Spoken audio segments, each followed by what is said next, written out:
Wajahnya pucat dan dia jadi diam. Biasanya Bilal itu yang paling cerewet di antara mereka. Arul sebenarnya bisa melihat hal-hal seperti itu, tapi dia juga tipe yang takut kalau sudah benar-benar melihat sesuatu. Dan malam itu, Arul bilang kalau dia melihat sesuatu mengikuti Bilal. Sosoknya seperti kambing, tapi berdiri dan bentuknya mirip manusia. Ardi dan Arul tidak berani bereaksi macam-macam. Mereka cuma jalan sambil menunduk, pura-pura tidak tahu apa-apa, karena badan mereka sudah merinding duluan. Keesokan harinya, di sekolah, saat jam istirahat, Ardi dan Arul akhirnya nanya ke Bilal. Lah, Bilal, kemarin kamu kenapa diem banget? Biasanya kamu paling ribut. Bilal malah terlihat bingung.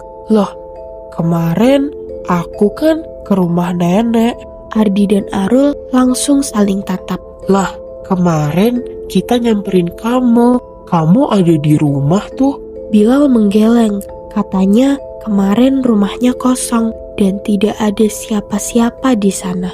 Di situ mereka mulai sadar ada yang tidak beres. Dan akhirnya setelah itu satu persatu dari mereka mengalami hal yang sama. Mereka seperti didatangi sosok kambing yang sama. Dan sosok itu cuma bilang satu hal.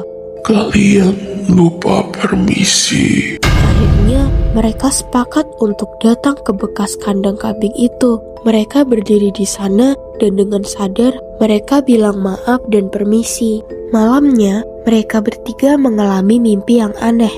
Mimpi seolah-olah sedang berada di tempat lain, bukan di dunia yang mereka kenal. Dan setelah itu mereka bertiga jatuh sakit, demam. Bukan cuma sehari 2 hari, tapi sampai sekitar 1 bulan. Ayah Ardi kemudian bilang, kemungkinan besar sosok itu ada hubungannya dengan pesugihan. Katanya, dulu pemilik kandang kambing itu memang melakukan hal semacam itu, sampai akhirnya rumahnya terbakar dan tempat itu ditinggalkan. Sejak kejadian itu, mereka jauh lebih hati-hati, terutama soal hal-hal kecil yang dulu mereka anggap sepele. Dari cerita ini yang menarik bukan cuma soal sosok yang mereka temui, tapi soal satu hal sederhana yang sering kita lupakan.